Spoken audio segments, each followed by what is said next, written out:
Hey, what's up, everybody? It's Raul. And it's Mike. And we'd like to welcome you back to the AO Podcast, and this is episode 52. Now, real quick, before we get into the episode, as always, make sure you follow us. Links for everything is down in the description. Like, comment, subscribe, follow us and shit. Subscribe if you're watching this on YouTube, and follow us on Apple Podcast and Spotify. Now, with that being said... Blue Sky, too? No, yeah, that was a mistake. All right. Well, we got a lot. We haven't filmed in a while. Yeah.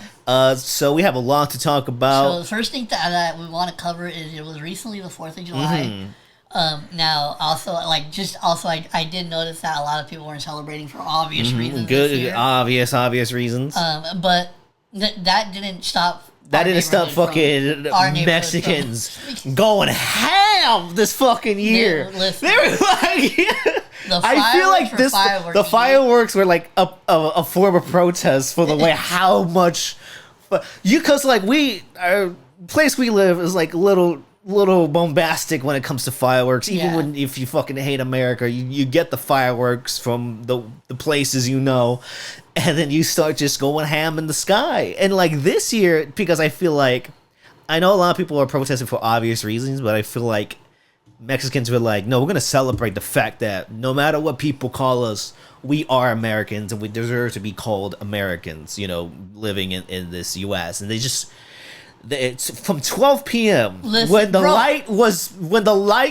was on full blast for 7 hours. Somebody tweet this. I was like, somebody tweeted like, why the fuck are you lighting fireworks when it's still daytime outside? You fucking idiot. You can't see shit. But thing is, with us, not me though. Because these fireworks are too loud. When they fucking like to get those fireworks that like shoot up in the sky, flash a little bit, and then just flashbang you in the middle of the sky with the loudest noise possible. And all of that was happening right at noon, from what I've told. And then I came back at work at 6:30 p.m. Oh boy, everyone was going in, and it just kept going for like once nighttime hit, motherfuckers were going off. The 4th of July, like in our neighborhood, has always been an event. Yeah, no, it's not even like a patriotic. What the fuck? Can I not pronounce that shit? It's literally just Mexicans trying to be loud as fuck. I know. It's just like this is the time to be loud, and we will be loud, and we will make our chance. And it's funny because I was talking to somebody, and then I was like, man, the fucking ICE is really doing a shitty job. In fact, there might be more illegals here just because of all the fucking fireworks.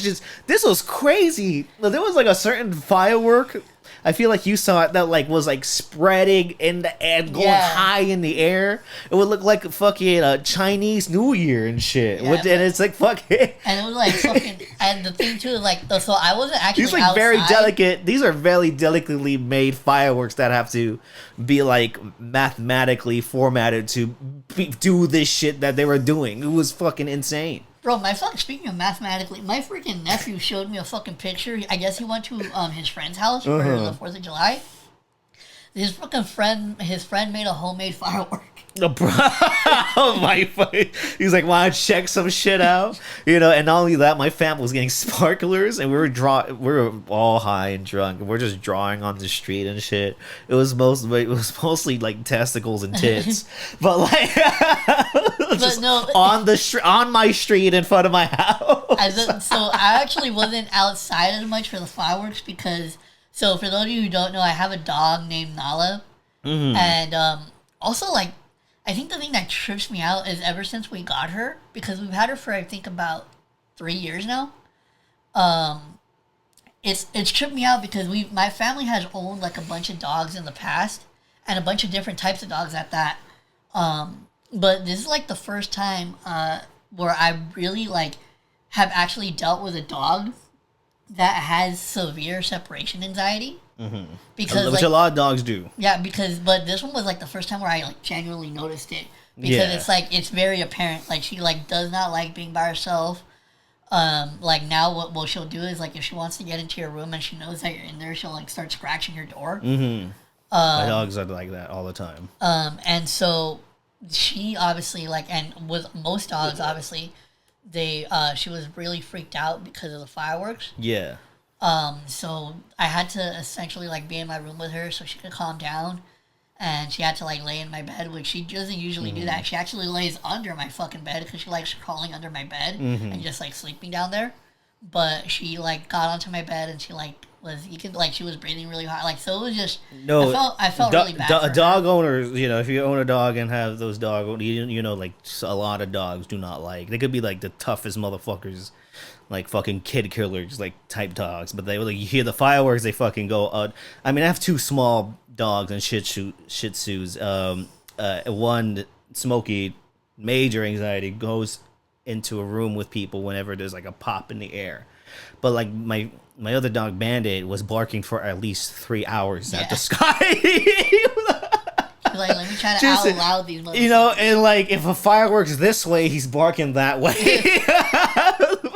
I'm like, good job, Bandit. You're doing great. You always gotta support. And then he went inside because he was tired. But I actually want to show you. I'm gonna send you the video so you can put this in because this shit was crazy. I'm gonna show you the video of like the firework I was talking about earlier that looked like it was fucking Chinese New Year. I'm gonna put the video right now.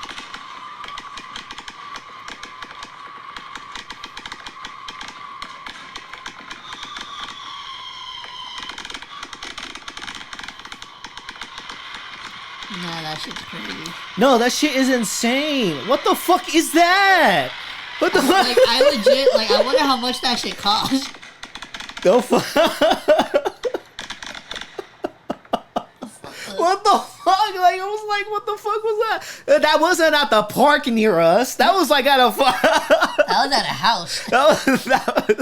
Someone snuck that in through the borders. No, but that shout out to those who, if you celebrated, good on you. But if you didn't celebrate it, really good on you. But like, you can't help it but being around here and just it's just a thing. Just being Mexican, honestly. That I know, like maybe I'm like, oh, this is a Mexican shit, but like it is. It's like it's celebratory in a way. It's like wow, because some places fireworks are banned and shit. You have to like drive somewhere out, or like sure, there's other places that have like the fireworks. You could do fireworks there, but it's not gonna be bombastic as you get from like a Mexican neighborhood that like is able to do fireworks. So like shout out to all our people out there that like were just going fucking ham because that shit was crazy. That was probably one of the craziest 4th of July years. And that shit didn't stop on the 4th. That shit continued to the 5th. Kept going. They were going off at 4 a.m., bro. People were not done. It was crazy. That's just what we do. That's just it is. But speaking of what we do, what did you do? At a certain, So for those of you who are watching this on YouTube, you can already see. But for those of you who are listening to this on Apple Podcasts, I mean, they can't. Your hat's like kind of going that way. They can't really see the A. Actually, there you go. You see that? So you see that thing on his big ass head? For those of you who just saw, so I am wearing an Angels hat. And now, this is interesting for a few reasons. So for those of you, I think we mentioned it. Also, Dodgers are losing big buckets of dicks, man. They're fucking losing hardcore. But, so we mentioned in the last, I think I mentioned in the last, no, I talked about the Dodgers organization in the last episode. I don't think I got into the details. Yeah, so I got it. But the thing is, so when it comes to baseball is something that I really got into mainly because of my dad. Because he was really into it. So I remember watching baseball at a really young age. And of course, his team was the Dodgers. So that's how I mainly got familiar with the game. Now, I'm not going to lie. I haven't kept up with it in recent years. And it's not like I'm an avid watcher of it either. But I really only pay attention now when it comes to the World Series. But so I've always gone to whenever I have gone to a baseball games, which has been a handful of times in my life, I've basically only ever gone to Dodger games. But last weekend, my brother hit me up at 8 or 9 in the morning, and he told me, hey, I got pretty good seats to an Angels game. Do you want to go? And I wasn't gonna be doing anything that day, so I was like, what, fuck it, yeah, I'll go. So that was actually my first time ever attending an Angels game, and they were actually really good seats. We're behind the second base, towards the outfield. So they were pretty good seats. But here's the thing. So to start off that day, we actually met up with, because it was me, my brother, his wife, and then one of their friends from work. and we met up with him at a Lazy Dog that was right by the stadium. Mm-hmm. And so what we did is we ate real quick, and then we had a beer there. My brother bought me a beer, and then when we got to the actual stadium and we finally got to our seats, then my brother got me another fucking tall can of like a hard seltzer, I think. Mm-hmm. So I drank that, and then I had posted on my story that I was at the Angels game, and shout out to our homie Rob. He actually hit me up as soon as he saw my story, and he's like, "Hey, dude, you know what? Like, my work's like right by there." Yeah, he does work by the stadium. Yeah, so he's like, "Hey, like stop by like when your guys are done," and I was like, "Oh, for sure." Like, so I told my brother, I was like, "Hey, like if you want, like my friend works at a bar like by here. If you want to go like check it out." And so we did. So we finished the game. We ended up heading over to where Rob works at, and now here's where it gets a little and he's a bartender. Here's where it gets a little He's fuzzy. the Rob tender. Here's where it gets a little fuzzy. So the memory, I'm guessing, is a little. I get to the bar and I sit down and I tell Rob, hey, was the game good though? It was all right. I think we lost. Yeah, let's go. Shout out to the LA baseball teams for fucking losing. Yeah, but so then we get to where Rob's at, and I'm like, the first drink I tell him, I'm like, just surprise me, make me something. So he made me this like lavender colored drink with like a lemon wedge. It actually looks really fucking dope. Yeah. And it was actually fucking delicious. So like I drank that, and then the last thing I fucking remember is he made me an old fashioned, because for those of you who don't know, an old fashioned is like my go-to drink at a bar. And so go. That's Give me an where, old like, fashioned, eh? That's where literally fucking everything goes black. And Yeah. I just remember waking up in my room. Yeah. So I guess I like how you always like you sometimes whenever you do drink, you get blackout drunk when you can't remember. And even at my most drunkest, I kind of remember most things. No, bro, especially it's like when I'm with my brother too. Yeah, like my brother can drink, so yeah. So I freaking That's hilarious. I just remember like waking up in my room and like, dude, what the fuck happened? And then so when I finally like reconnected with my brother, he filled me in on what had happened, and he said that. So what happened? So first off, the first clue that I got as to where I genuinely realized that I don't remember shit is I had taken pictures of the drinks that Rob had made me. Yeah. So I had them on my camera roll on my phone, right? But the thing is, like I said, the last drink I remember having was the old fashioned. So I have a picture of the first drink and then the old fashioned that Rob made me, but then I took a picture of a fucking third drink that I don't even remember. and then according to my brother, at some point I was so fucked up that I tried drinking from the actual shaker. Yeah, instead of the cup you had. Yeah, and so I don't know if Rob saw that, but like once my brother saw that, he was like, okay, no, it's time for me to go. Have you talked to Rob about it? Yeah, so the thing is, like, I was kind of worried, I'm not gonna lie, when I first woke up, because like, fuck, dude, like, I hope I didn't do anything that like would get Rob in trouble or something. Yeah, like shit on the. Shut up! What's doing shit first at a bar and then first at a theater and then the. Well, bar. That's what I thought you said at the theater. Now it was just random. No, but so fucking I was like genuinely worried because I really hope I didn't do like anything embarrassing that would like embarrass Rob, but I would. But I guess apparently according to him, like, at least from what I understand, he hasn't said anything, so I think I'm pretty good. And because we have talked since then, so I think everything's good. That's good. But no, it was really fun, man. Like, shout out to Rob because he is genuinely a really fucking dope bartender, man. Like, that dude makes really damn good drinks. Yeah, that dude can make some drinks, man. Yeah, no. So yeah, and he probably I'm not gonna lie, that motherfucker probably doubled it up on the old fashioned. He probably did. So, he's like, I know. He's like, you need a little more. Yeah. So I was definitely that was a day that as fun as it was, I don't remember most. I didn't remember like a huge part of it. Hey, but, listen, that man is really good at his craft. Yeah, that at least really my brother was there to help me out. So I didn't fucking like make a. Imagine if I was there, I was not gonna help you. I would have. We would have been banned. We would have been banned from the hotel. But that shout out to my brother because that was a pretty fun day. That's good. That's good. Speaking of something not fun, fucking so apparently some files disappeared. Yeah.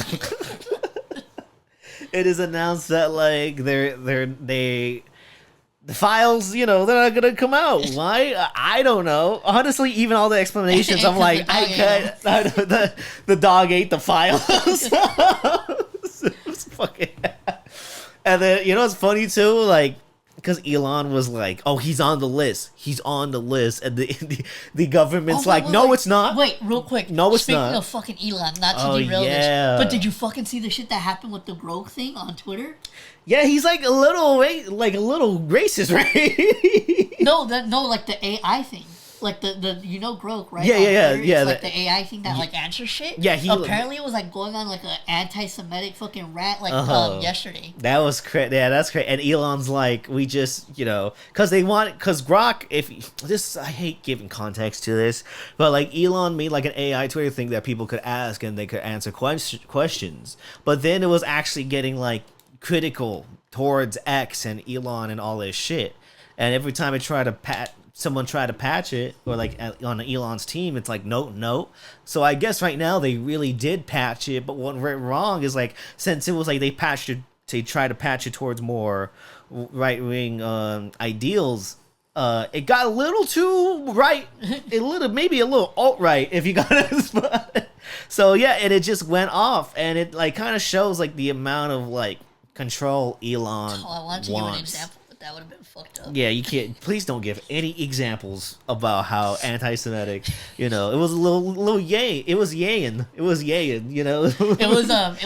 My comment definitely would have been like early fucking Family Guy humor. Oh yeah, that's fucking that fucking 2004 Family Guy humor. Can't mess with that.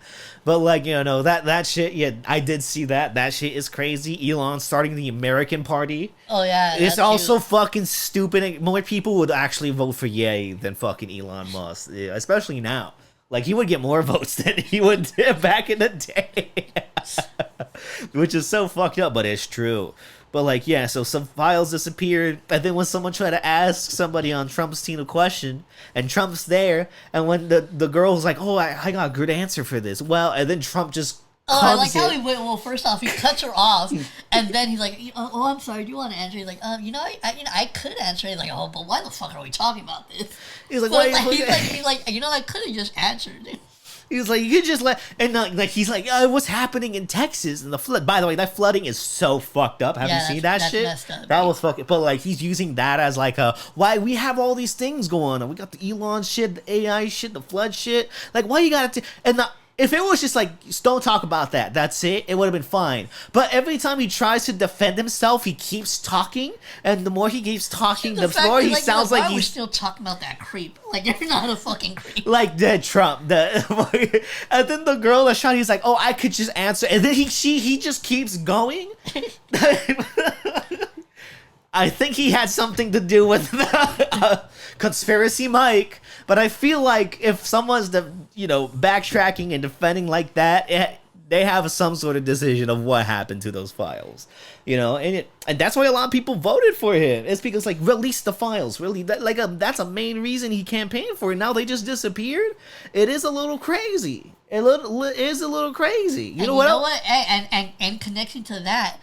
Another fucking headline that literally sounds like it belongs on the fucking Gotham Daily News is the fucking Diddler's gonna probably get out. Yeah, no, he's gonna. Well, he's like, he was guilty on 2 counts, which would go to like 20 years, but knowing his lawyers is probably gonna get way shorter, sadly. But I think the jury just didn't want their cars bombed. He's like, guilty, all of them are dead, but he definitely did it. And the fact that he's getting out with this structure that this system's rigged and fucked and corrupt on so many levels, like both on the money side and the power side. Because there's no way with footage, with actual tons and tons of footage and victims coming out. This is why a lot of people don't come out. It's because of people like Diddy being able to get away with dodging all these fucking bullets. And if he could get away with it, like Eddie, like with that much evidence, imagine if you don't have that much evidence against somebody who actually did very fucked up shit. It's like really like fucked. Like, and this is just like a prime example of that and how really fucked up the fucking judicial system is. Yep. But also, like, the victims don't want to get killed. The jury doesn't want to get killed. Yeah. You know what I mean? Like, and he would do it because he's fucking Diddy. He would do anything at all. He probably had a connection with the fucking files disappearing and shit. So fuck it. Fuck Diddy. Fuck Epstein. Fuck Trump. And that list is there somewhere. We just gotta find it. If it was like, maybe someone put it under the bed and they couldn't find it. It's in the archives. It's in the archive. What you said is like a dog ate my files. That one was really funny. No, but you know what? Real quick, not to get into it like a whole lot, but another thing that I think we were gonna talk about that I just want to briefly mention, just because it is kind of wild, is the whole like South Park situation that's currently going on right now. So for those of you who don't know, there was kind of like a problem, I guess, with like the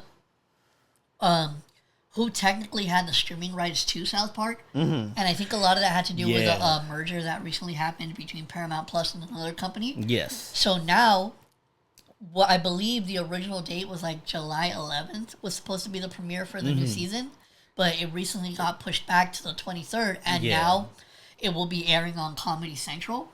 And so, and a lot of that has to do because of that merger, and like I guess there's some like issues with that. So, of like what can be on what with South Park and its episodes, and ever since the beginning of the pandemic, the merging streaming shit has been a really fucking like a dodgy, messy fucking process for South Park. And I honestly seeing this and them having to 30 years in the game still having trouble with all this media company Hollywood merger bullshit, and the merger is also like okay, lower that, I don't need to hear that.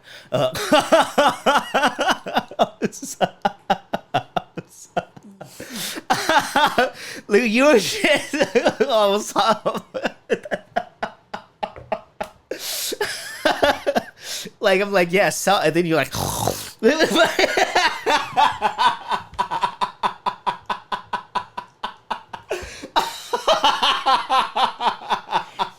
fucking hate how like quickly you cut that shit off. You're like, nope. Like I didn't even realize what the fuck you were doing when you did it. Like that's how fast it was. Like I started. Oh fucking! I legit was not expecting that. I was maybe fucking stuck on an Oreo. Oh my god.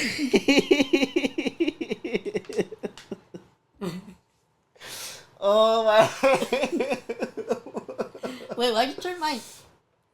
Yeah. I meant to put it up, but I'm laughing so hard because I turned it down because you were fucking right on the mic chewing that shit. Like, because you were eating like, ooh. There we go. We all good. That was fucking hilarious. That was fucking funny. Because I genuinely wasn't expecting, because you did it so fucking fast. Yeah, no. As soon as I heard you start eating, I'm like, just lower that shit. Because I do that too. Whenever I eat, whenever I like drink or eat something, I lower my thing. Because I use some podcast in the past. Like that shit, I don't want it. You could possibly open a whole new market. Dude, fucking that market's not gonna listen to 10 minutes of us coughing. Man, but the South Park shit is just really messy. Hopefully that shit gets worked out. And even Trey Parker, Matt Stone, and the team posted on this shit is like, these mergers fucking suck, and are not letting us do the South Park we want. And I'm like, it's crazy how 30 years in the game, they're still running into like these big fucking like trials that like you think they would have like they've gone through a lot of shit ever since the beginning, the beginning of South Park. But this is like because this is new territory for everybody in art and like Hollywood and television. So hopefully that all gets worked out because that new season looks fucking funny. Yeah. But now to move on to, so like I wanted to address this before we got into the Clips albums. So recently, Drake released what I'm assuming to be a single from his upcoming album Iceman. Now the title of the track was called What Did I Miss? Mm-hmm.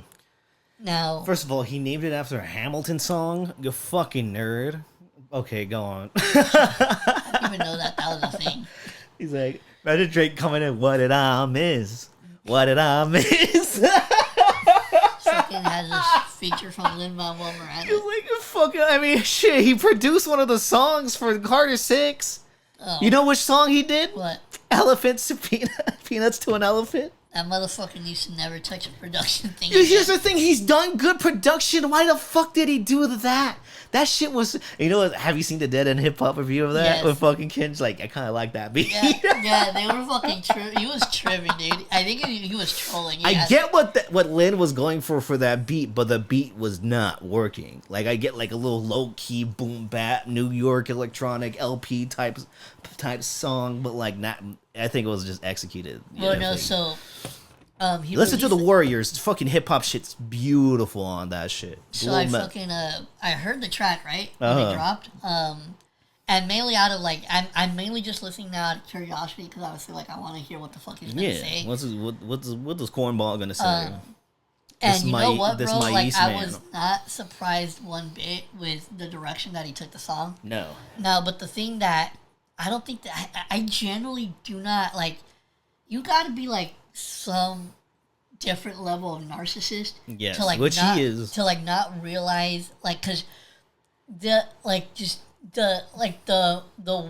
he comes off so tone deaf in such a way where like it's amazing because first off you name the song What Did I Miss and the whole and that's the chorus like What Did I Miss and it's like you're trying to paint this first off you're starting off the track by trying to paint this image of like you're not like you haven't been paying attention to what the fuck has been going on for like the last year when it's we literally have internet footage or like internet evidence of you actually knowing what's going on and being well aware of what's going on. You're the one perpetrating what the fuck is going all this is going on because of fucking you.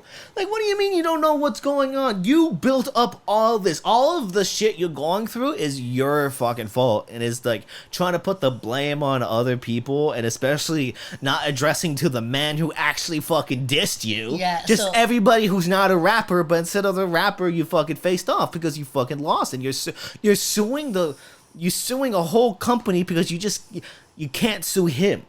First off, with the suing thing, right? The suing thing is like my main issue with what Drake has done post battle, and the reason why I say that this dude is so fucking tone deaf is because later on.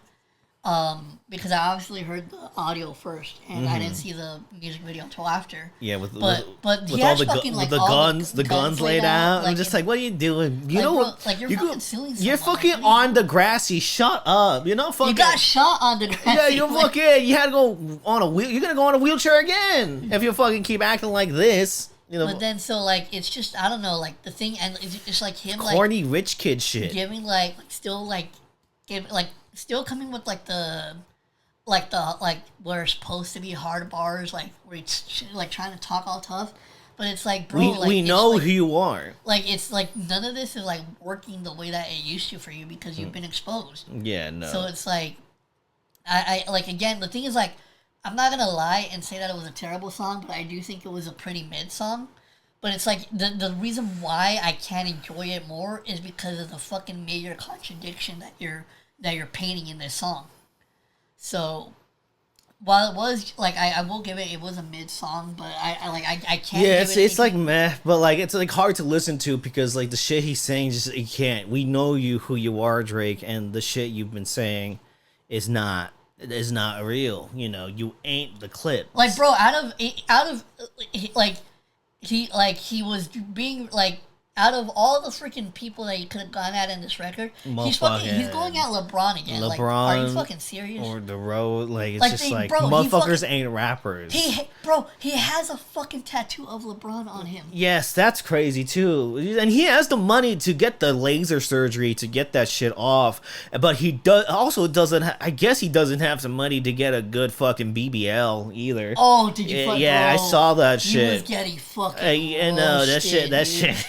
He was getting fucking roasted. Listen, I'm fat as fuck, but like, you know, at least this fat's real. You know, it's like fucking, like a real fat. Your fat is fake abs with like a fucking tummy little thing around it. It's a little crazy. It's really crazy. I remember somebody like somebody tweeted like, how do you purchase the abs But forget to add the fucking shoulders to the shopping cart. Forget the arms. Look like a SpongeBob from that one episode at the Lagoon. Yeah, when he gets the fake one. Pink arms. Yeah.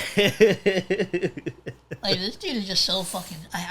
Is he gonna rip his pants too? At this point, I genuinely think he's fucking stupid. No. Because like the fact that you can miss this fucking much is literally amazing. As RDC World said, the biggest L comes from not being able to take an L. So, and it's just for like a year and a half now. It's been a year and a half, like not a year and a half, but like over a year now. It's like way over a year now, and it's still on this shit, and it's like kind of sad to see because this is fucking.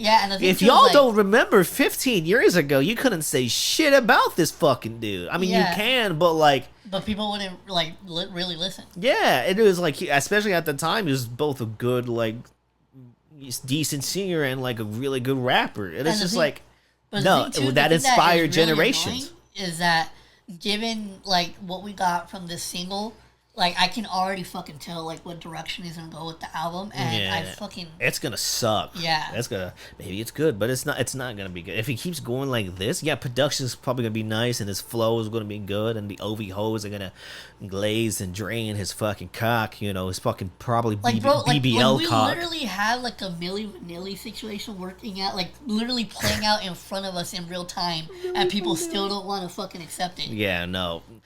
Kind of reflects the day and age we are going through now, and it's like you see that with Drake fans, you see that with Trump fans, you see that with just patriotic people in general. I guess it's a sad reflection of what we're going through right now. But speaking of not sad, and actually really good, and like Tracklist came out for Let God Sort Him Out. Yep. And it kind of low-key inspired a decision. I'm like, you know what? Wait a minute. You know what? Let me do something. Wait, shut up. But it made Raul really mad. So this is genuinely, what I'm about to tell you guys is genuinely the most I've ever been annoyed with Mike in a long time. I know. And I do this often with other people. I don't do this with you, but like I make decisions really fucking late. But so basically what happened is, if you guys remember on the last episode, I did announce that me and the homie Nick were gonna go to the clip show next month in LA at the Novo, I think. Yeah, but the thing is, like, I also mentioned in that episode that I wanted you to go too, but you had mentioned that you were gonna be doing a play, so I was like, you know what? I also didn't want to go. Yeah, well. And then so I was like, fuck. Like I didn't want to go. Sorry, that was the main thing. I'm like, I'm gonna go support my actors. So I'm gonna go. I was like, all right, he's gonna be busy. I fucking get it. But then the track list comes out, and lo and behold, Tyler, and Kendrick and Tyler and Nas and I was gonna say Steve God again. Okay, I really wish you would have, because that would have been. I fucking hate that. That's a thing I do. Yeah, a three-peat of that would have been amazing. Steve God, I know he's gonna go in on that shit. All those features. Yeah, but anyway, so the Tyler feature gets announced, right? And the day before the track list came out, I actually bought the tickets because I was actually like nervous because I had been waiting to get the tickets until I had gotten some money to buy them. Yeah. And so when I finally got the money, I was like, all right, fuck, first thing is I'm gonna get the tickets. Mm-hmm. So I got me and Nick's tickets, and by the time that day when I bought the tickets, there was still like for the most part the row like above us and the row that we were in was still mainly like available. Mm-hmm. So I was like, oh, you know what, like it should be fine. Like I'll be able to get the tickets. So then I was able to get the tickets, and literally the next fucking day after the track list comes out, Mike hits me up and like, he's like, you know what? I kind of want to go, and you're like, you fucking at first I was like, dude, wait, what about your play? And then this motherfucker, like, I'm just directing. Well, you know what? Technically, I don't have to be there. I don't gotta be there. And I was like, you fucking idiot. I'm not an idiot. I want to support my things, and I didn't want to watch two 50-year-olds fucking be on stage. That's crazy. I can't believe you said that on camera. It's sorry. Listen, a lot of people don't like to go watch a lot of rappers. Like, bro, and I get it. The fucking fucking Pusha T show was lit. It was lit, but I'm like, I always saw him. But like when over time, I'm just like, it is Clips and it is Malice. It is Clips. It is Malice. But I just did it. I was like, I'd rather do this than that. They haven't toured in 15 I'd rather do this than that. I'd rather do this than that. What? Can you sue me? I'm sorry. But then I was like, you know what? It's with the homie fucking fake ass Nick. over here. I'm not a fake ass fool. Shut up. Anyways, we'll get into that later with your opinions on the albums. But like, no, but fucking you son of a bitch. I'm the one that actually got the tickets, and I was down. From the beginning. That's great. But no, so anyway, over time I changed my mind, which happens a lot. So then I finally fucking get. So like I was like, oh, right, this motherfucker now he wants to go. Yeah, now I want to go. I have to get you your sue ticket. Me. And literally, I'm indecisive like that. When I go back, literally all the fucking that were available like the day before are now fucking gone. That's crazy. People were like me, like, you know what? But so then I fucking had to like now instead of being right next to me and Nick, I'll be right back of you. I'll be watching. I'll have a go. I'm like just chilling, have a good time. You know, so I will be going. Yeah, so to now the Clips. officially, me and Mike and the homie Nick will be going to the AO team is now going. The AO team plus Nick. You know, honorary. He's not on this. He's never gonna be on this podcast. Yeah. I would have to censor the fuck out of that. He's like, "Hey Nick, how's it going, dude?" No, yeah, but I will be going to the Clips concert. So that's gonna be fucking dope. I can't wait. Yeah. So also, and that track list looks fucking good. So that's we are extremely hyped because that album, the Let God Sort Them Out, is dropping this Friday. Mm-hmm. So can't wait because we are definitely gonna review that. But before we review that, since we didn't like film in the like last week.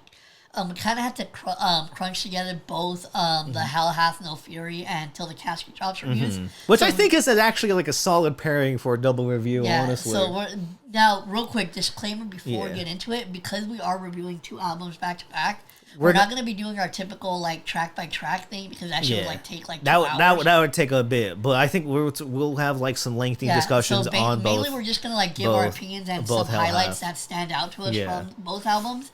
And that's the way that this review is going to work. So do you want to start off with Hell Hath No Fury? Yes, I'm going to give some context to Hell Hath No Fury, and then I'm going to just talk about the album. And also, I don't know if you saw the dates on here. Lord of Willing and Hell Hath No Fury were 4 years apart, which is a very long time in that day and age. So they were doing mixtapes a lot during that time, and mostly because they were dealing with label shit. Like they were fighting with the labels during, and even in the songs you hear it. So it took them a long time to get this album out, and also that's when the feud started between Birdman, Lil Wayne, and Cash Money. The track that encapsulates that. And that too. And it's crazy how the ripple effects from that is crazy. It's crazy. But like, it took them a long time to pull that out, and they did. And I now context with me and my discovery of this album. Shout out to Dead End Hip Hop. They did a classic review of Hell Hath No Fury, and I was like, "What the fuck is this?" You know, and I didn't even know Pusha T was in a fucking group. I only knew Pusha T. I never heard of fucking Clips. Like I found out about Pusha T first way before I ever found out about Clips. Yeah, so I was like, Clips, what the fuck is this? I didn't even know Pusha T was rapping for that long. So I was like, okay, let me check this out. And I was like, first track in that intro, the We Got It For Cheap intro with the fucking fuck these bitch at. That shit was fucking I'm the best since he died and he lied. I was just like, and that's a Lil Wayne diss too. I'm just, that opening film. As soon as you hear him, that opening is so fucking hard. And each track for me is goated. This is, and I've said this in the last episode, this is my third favorite hip hop album of all time.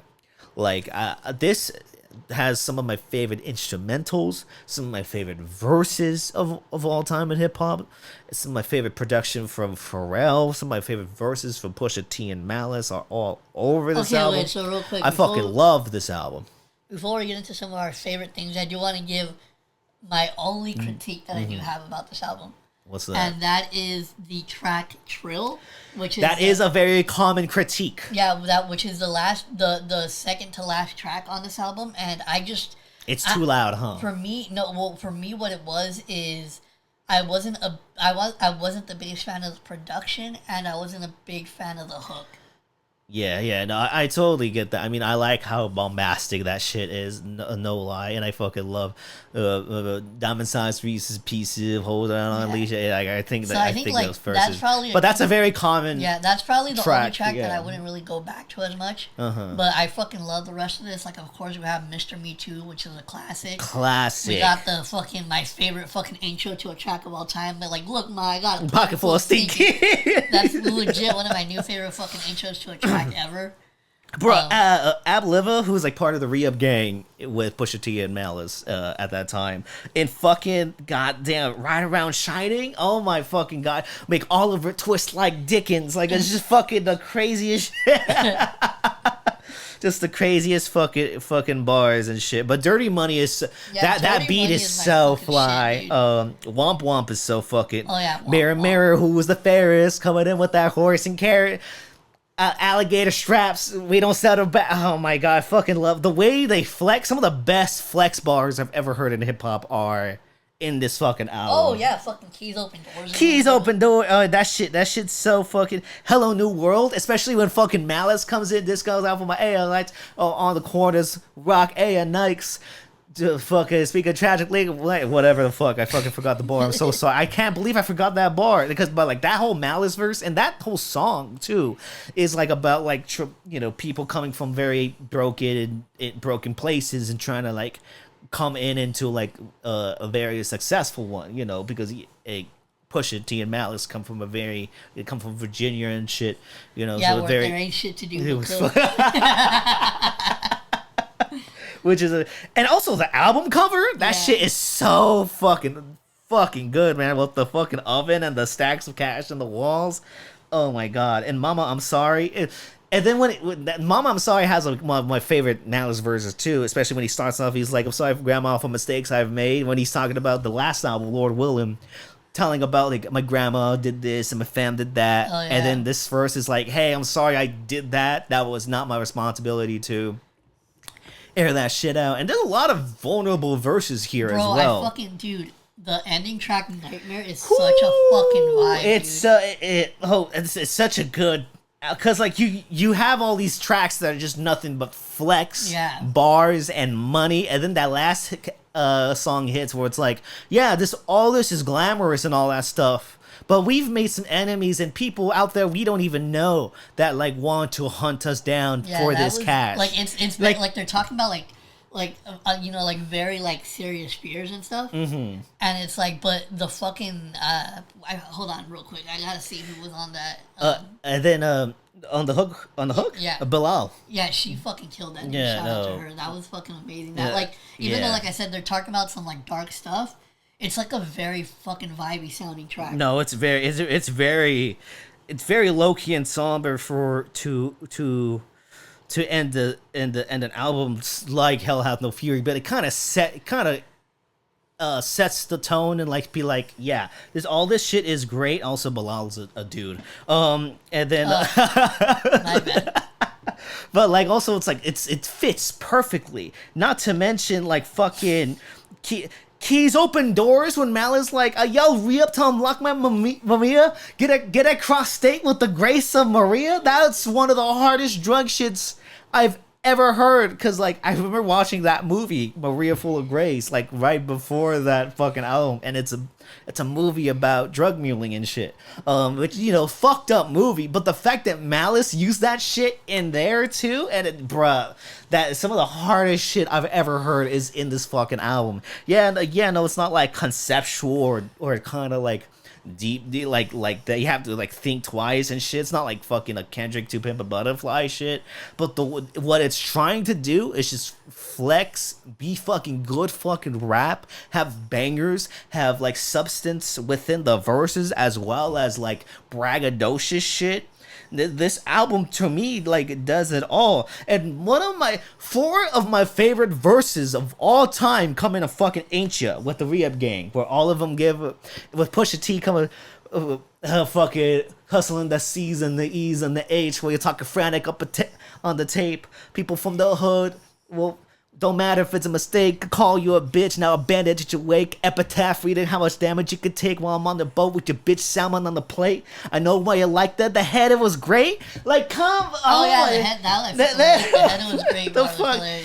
And then, like, I forgot what comes next, but he goes like, nobody know karate, my body's in Kill Bill. Somebody get my son, will all's filled with the blood of that, I fucking fucked that up, holy shit. Usually I'm able to recite these fucking lines here, but since I'm too excited, I can't really grasp the shit I'm remembering. But Malice did this shit on that, everybody on that Ain't Ya is like one of my favorite rap songs of all time. I think that beat too, and that, he's like, trying to save for the range, ain't you? With fucking Pharrell and the hook. Yeah, no, that's my fucking shit right there. So, as coming from someone who like heard this album for the first time, like I can definitely see why it's considered a classic, and why it's mentioned by like a lot of rappers as their favorite album. Me. But Chinese New Year's hard as fuck too. Like, I'm at the door talking about why are you here? No, all Chinese New Year is so good. But let's finish up. I apologize. I just got too excited. But it was basically like just it's really like I can understand why it's considered a classic album. I really enjoyed it. Like I said, the only one track that I just wasn't feeling as much was Trill. But aside from that, like I said, I fucking damn near loved every track on this. To me, this is easy. Even I get the problems with Trill and shit. I fucking Mr. Me Too is just such a great fuck you track. Yeah, he was like, we're not on that G3 or G4 like we do. He's like, yeah, you got this money, but we have more money. But so this album is definitely certified. 10 out of 10 for me, for easy. For me, easy. And then we get to till the casket drop. Till the 3-year gap also. Now here's the funny part about this one. And it is technically their last official album. So yeah, that's what. So this is the last album up until this new one that's gonna drop this Friday. But yeah, this is when fucking Clips essentially broke up, and Pusha T went and did his own shit. Yeah, Malice was like, especially because like a lot of their friends and close people that they were got arrested for major shit. Now, that really fucked up Malice, and he was like, I'm done with this shit. So he went towards, he was a follower of God after that. And Malice did still rap after this album, but like, it was more Christian based inspiration rap. It's not that bad either. I definitely would recommend those. It's not these albums, but they are very decent albums. But so then get to, I remember when I clicked play for the first time on this album, and I heard Freedom, and when I heard Pusha T say, my pen's been my poison to family and friendships, I was like, Jesus fucking Christ. He was going, they were both going in on that opening. Just when I heard that, I was like, this is legit. I think out of all the out of the three albums that we've reviewed so far, I think this might be my favorite opener to one of their albums because I just fucking loved it so much. I can see that. But then, okay, so what's your main view of like the album? Okay, so my main and you said you have interest in. Yeah. So my main so I have a feeling because you said that you have like some takes on this album yourself. So I have a feeling that we might be kind of heading in the same direction as to like our opinions on it. But I personally think that I personally think this is a really fucking great album, but I can see why people talk about the other two more. And the reason for that being is my main opinion is because I feel like, especially with the production on this, you can definitely tell that they were going for a more mainstream sound, whereas the other two don't really have that kind of like mainstream sound distinction. Whereas this one, you can tell like some of these tracks like could have been on the radio like at that time. And so I feel like that's one of the main reasons why people might really like the last two albums had songs that just so happened to be very mainstream. While this was like, they wanted to make it mainstream. So I feel like that's kind of a main reason as to why people might not like, because the thing is like while it might not. Well, for like some people's opinion, it might not stack up to the other two albums. I mean, it's still not a bad album. It's not. It's still not, because there's a lot of good in here. And my main opinion, because I remember listening to this like a few years ago for the first time, and I listened to it a few years ago. I like listened to it a few times, and at the time I was like, I actually don't like this album, and I was very sad to see. And I'm like, this is the last album. Like, what the fuck happened? I'm like, god damn. But then when we wanted to review the albums here, I was like, let me re-listen to it like again, like a couple times. And when I did, I was like, damn, I still don't fucking like this. It wasn't until today when I was picking you up and listening to the album, I was like, okay, I like this album more than I did even recently. So I do think this is still a good album, but I do think there's still like problems here. I don't. There's one that I want to address right away. I also don't think like as good as Malice and Pusha T are. I do hold them a little too high of a standard sometime. But so I don't think the writing is as sharp and witty and hard hitting as they were in the last two albums. I feel like I really hope you agree with me on this one. Mm-hmm. So when we get to the track "All Eyes on Me," featuring Carrie Hilson, now. The first thing that I fucking thought when I heard the beat to this song and I heard Carrie Hilson on the hook, I was like, bro, if you fucking took the clips out of this track and it was just this, like her song, this could easily fucking go from being a hip hop song to a pop song. Yeah, like that was a very poppy beat. A lot of for me, even with the intro, it kind of sounds very grandiose and poppy. I said it earlier when we were setting up. A lot of this, especially near the end, it's really that ending that really does kind of like take it to the max a little too much, where it sounds like very much inspired by like Graduation. Like I get a lot of Graduation vibes here, like that techno, like inspired fucking production. And Kanye is on the album. And Kanye is like it feels like a lot of Kanye shit on here. He definitely made he laid down a memorable verse. Before we get to that one, let's talk about Popular Demand featuring Cameron. I kind of do like that song though. I really do. I really do. I think he has a very funny verse. I think the way he comes, he's like, I'm the one fucking selling smoke to your mom. Fucking love Cam, he's like very funny.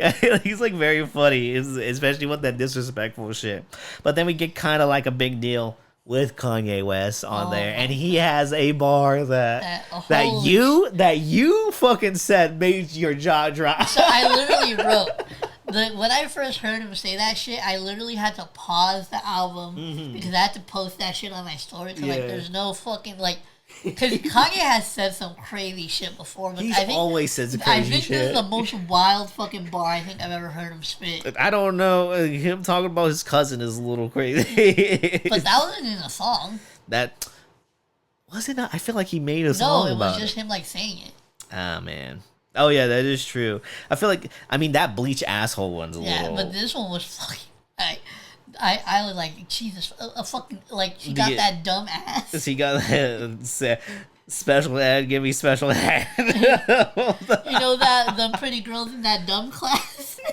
yeah, but they do got that dumb ass. Yeah, bro, but that's like very typical, especially at that time. He was like fucking always, oh shit, my bad audience, my bad, there we go. But like, he was always saying like the dumbest shit like that. But I did like that when he said like Fire Marshal said not that one actually. Not the TJ Maxx one. That one's fucking awful. Oh yeah. But when TJ he's like Max or yeah, Max like TJ. Oh yeah, Max like TJ. I was like Tijuana. Stupid. But he's like, yeah, people as in Marshalls, we play. I guess I'm like the Black Marshal meets Jay. I'm like, that's actually kind of. Yeah, that was pretty. That was actually kind of hard though. But like, then he comes in with the fucking special ed guy head from a girl in special ed. The pretty ones in the dumb class, but she got that dumb ass. Hit high school and got pregnant dumb fast. What happened, T-shirt? Your boyfriend come fast. There's a lot. Like there was a. You really listen to it? I actually, at first I was like, there were some bars by Pusha and Malice that like had me were a little questionable. I think on the last listen before we started recording, I was like, okay, I think I kind of got used to it now. I think that's pretty funny, but also I still think they're like, it's not like top tier level and shit. That's legit one of the funniest Kanye fucking bars I've ever heard in my life, dude. It was really. I'm glad you listened to this album for the first time. That was such a fucking dumb fucking bar. That shit cracked me the fuck But up, then dude. the next track showing out, I think that song's really good. I think the features on that really good. So it's just like but like Malice on there has like a line that's like, yeah, but crew, tighter than virginity. I'm like, that's not I don't want to hear Malice talking about how he's tighter than virginity. I'm sorry. I don't want that. I know it's just one bar from this whole last song that's actually really good, but I just don't want to hear that. And then the next song, I'm Good, which is probably my favorite song off the album. I love this another one. I love the vibes of this song. Where after I heard this shit, I legit had to pause the fucking album. Yeah, because when the motherfucker said, what did he say? I should have got the lyrics, but like, oh my god, it was like, oh fuck. Oh, it was something about like. Yeah, don't say it. I got the eyes I got or it. something like that. Oh yeah, it's always about the eyes. Oh my god, where is it? There he goes. Hoes cut they eyes. We call them samurais. And then Pharrell. Back, you just hear Pharrell. I was like, what the dude? That shit took me the fuck out. I'm just like, well, I guess. Let's cut the aisle. I'm just like, anyone who does like especially like Lil Wayne did this on his last album. When he's like, his eyes so high they call me like Wing Dong or something like that. Like, I fucking hate, even though it makes me laugh, it still doesn't make it good. Like these fucking. It's still, I mean, does it make me laugh because I'm a fucking piece of shit? Yes, but is it still a good bar? No, not at all. Okay, but the vibes on that song, I fucking love that beat. I want to talk about. I love that beat. Possibly my favorite fucking hook on this song. Oh yeah. When it comes to counseling. Yeah. Featuring Nicole Hurst. Yeah, Nicole Hurst.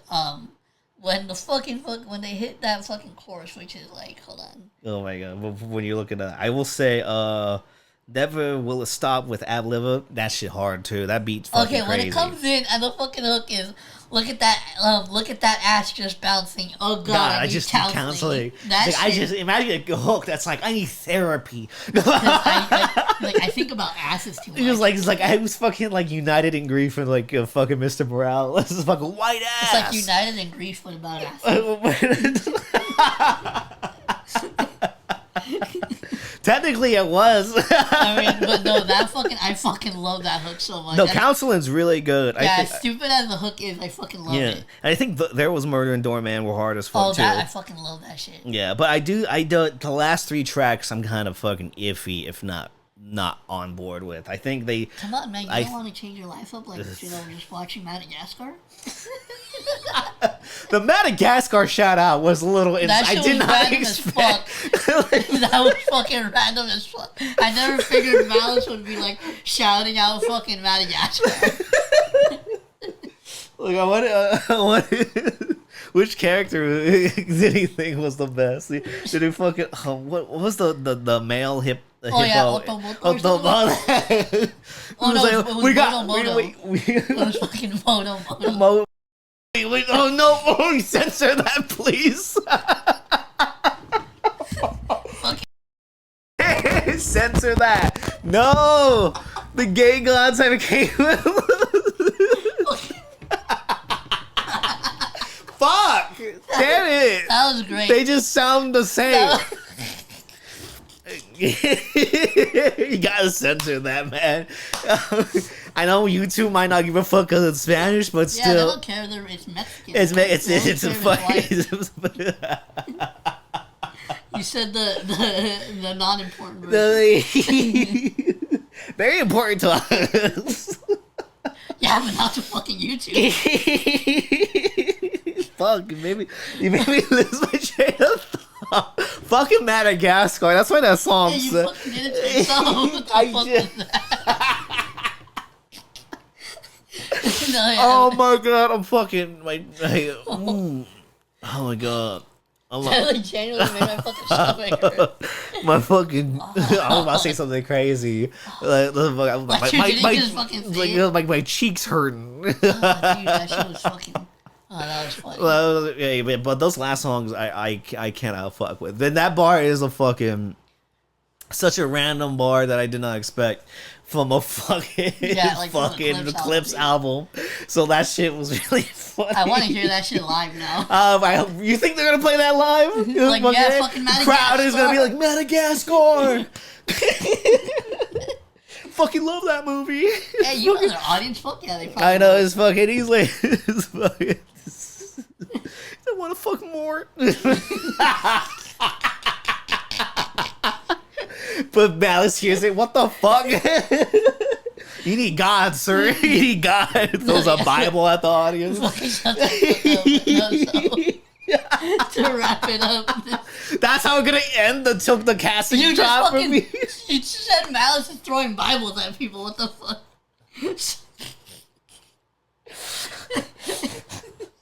Yeah, but I actually, to wrap this up in a genuine way, hopefully. Yeah. I didn't like this album the first couple times I listened to it. I even recently re-listening to it, I didn't like it. Well, it did grow on me, and it is still like a very decent, a good project by Clips. If I would have to rate it, I will give it a 7 out of 10. Like, I'm not gonna go back to re-listen to it. It's not my favorite, but there are songs on here that are really fucking good and really fucking vibey. I think for me, so like I said, I actually really fucking love this album. But the reason why I could definitely see, like, and I wouldn't argue with people who have this criticism, because I can definitely see it. Like I mentioned earlier, this is the album where you can definitely tell that they were going for like a more mainstream sound. Yeah. So there are like more like generic and like mainstream production. Especially within the time. Yeah, and it is definitely, like you said, it is like very, some of those tracks are very Kanye inspired. Kanye probably did some, but honestly, I didn't check the production list. So I can definitely see why, like, I can definitely understand why this wouldn't be like at the level of the other two albums, but I just thought it was really good. I think for me, I would give it, I think right now I'm gonna sit at giving it an 8. 8? Yeah. Yeah, that's all. Yeah, no, that's very reasonable. But I'm glad we also just reviewed the Clips albums, because you said you haven't heard most of these, basically, right? like, yeah, aside from like a few tracks from like the first album or the first two albums, I haven't heard them fully. Yeah, so how did you know, especially coming up with like the Clips release right now, how does it feel like this? I will say that listening to these albums in preparation has definitely made me way more hyped for the album drop, and I cannot fucking wait. No. Because not only that, but since also, like, now that these songs are fresh to me, and that I heard them for the first time, I can't fucking wait to actually hear them live. Yeah, no, so let's see if they play the Champion Madagascar bar. I want to. That shit's so fucking stupid. I really fucking did, because I'm gonna fucking take a video of that shit. Me and fucking Nick gonna be in that motherfucker fucking like Madagascar.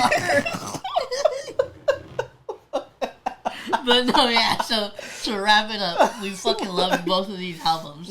Yeah, I Hell Hath No Fury to me is like a very high standard of what rap should be. Like, I think to me that's like just top tier, just hip hop for me. And I was very sad when I was like, damn, I discovered this so late, and that was like back in 2018. I was like, but like, it's an album that like makes you a better rapper. Yeah. Hell Hath No Fury. So if you want to just be good at art in general, just listen to these 3 albums: Lord Willin', Hell Hath No Fury, and Until the Casket Drops, and then the next one, Let God Sort 'Em Out. I like the names of these titles too. Yeah, very biblical, very yeah.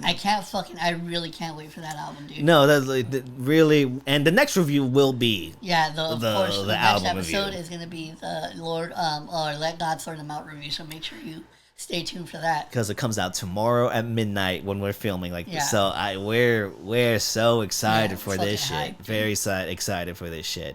That's like the first thing I'm gonna play as soon as fucking like 10 p.m. hits. I know, and I'm just gonna like I gotta get the greens ready, and then just fucking just blast that shit. I'm gonna be listening to that shit at work as well too, all day. All right. So but that's gonna do it for this episode. So before we wrap it up, we're gonna give you guys our recommendations.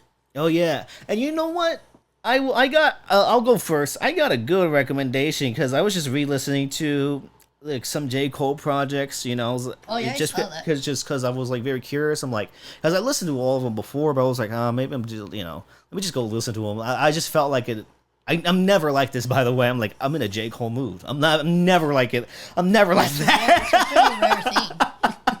Not like, to shit on J. Cole. He's great, he's great, but like it's not. But then I was like, I went back to his mixtapes. I was listening to his mixtapes, and the one that actually, because Friday Night Lights is like, I think still an amazing mixtape and used to be my favorite J. Cole project.